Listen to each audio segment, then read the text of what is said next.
So I'm going to get you on the inside of a very complex travel planning itinerary with a witch. So me and my family are heading back to Hawaii, Big Island, Hawaii, where my daughter was born, where I met my husband.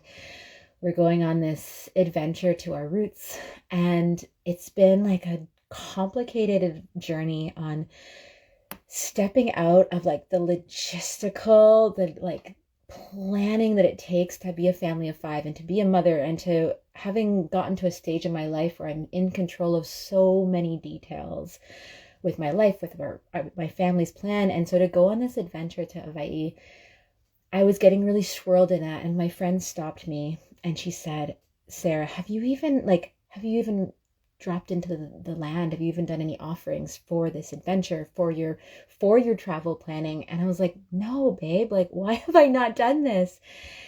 And so it's just this reminder. And so when I did that process, I'm like, okay, take away the itinerary, take away the logistics and the insurance plan and the admin, and drop into my body and drop into the soil where I live and that sense of home where I am now here in the Coast Salish Sea, and make a lasso, a lifeline to the Big Island, and just less like kind of like went into this meditation of like, listen to the land, say hello, start that process of like courting the spirits of the land. Start that process. For me, I have a deep relationship with Pele, and start that process of communicating with her as a deity, as a force of nature, as wisdom incarnate of the land, and of a living goddess that breathes through the soil. And so slowed down and I kind of dropped into that process. And for me, when Pele talks to me, like, she's fierce, she's clear and direct. And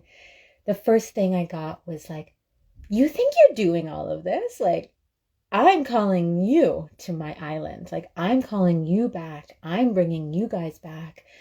And you guys need to kind of get with the picture of that. And so I asked her, like, what do you mean, Pele? Like, I really feel like I'm doing a lot of this. And she showed me like even all of how this trip has come together. It's the day that we felt this huge call to go was the day that right before after we purchased our tickets, which we got like stellar deals, like all five of us are going for like $1,600 return trip. But was my daughter's godfather, who we lived with on Big Island, was diagnosed with terminal brain cancer.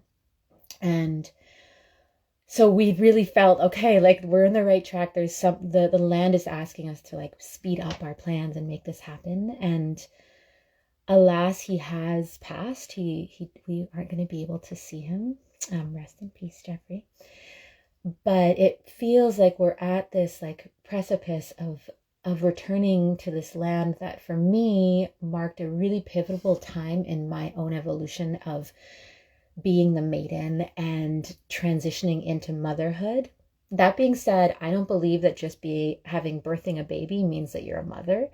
I don't think it's actually as simple as that. And I remember the moment when I think my daughter was maybe 3, was when I really was like, I'm a mother now. Like, I think I've earned this mother archetype, because I was really fighting it for a long time.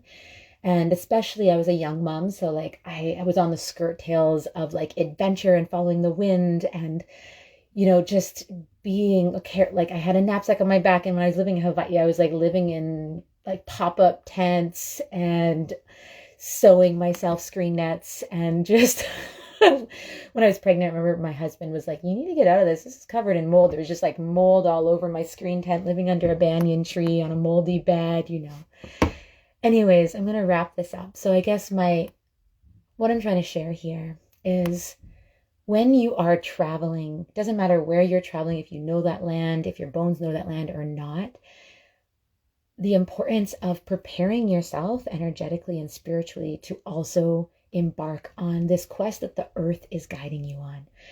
And I do believe that the earth itself has all these points on the planet that call our bodies to it.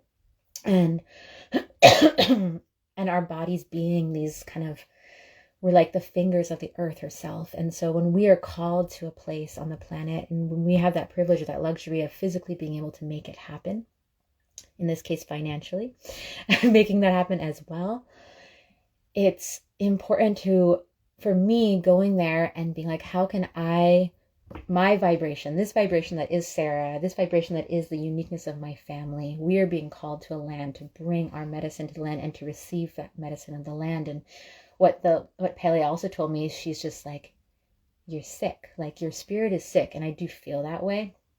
And I do feel like she was saying, like, you need to come here and you need to heal up and restore yourself. And so I'm super curious for all of you that follow my work, like who I'm going to be on the other side of this trip, because my work has been just schooling me. For any of you guys that are entrepreneurs out there or witchy entrepreneurs, it's just, I don't know what's happened, but the last year of my work has just been like going through hell, the hell realms, the priestess death, the like stripping away of everything I thought I was here to serve. And I really am at this point where I'm like, what am I supposed to bring to you all? Like, what am I supposed to do to be of service to my community and the people that I'm here to serve? And what I have been offering, like, just hasn't been working, or hasn't been finding the people. And so that's my curiosity. I'll see who I am on the other side of this. And thank you all for watching and listening and following this trail. May your prayers be with you. Ciao. Bye, Eve. See you soon.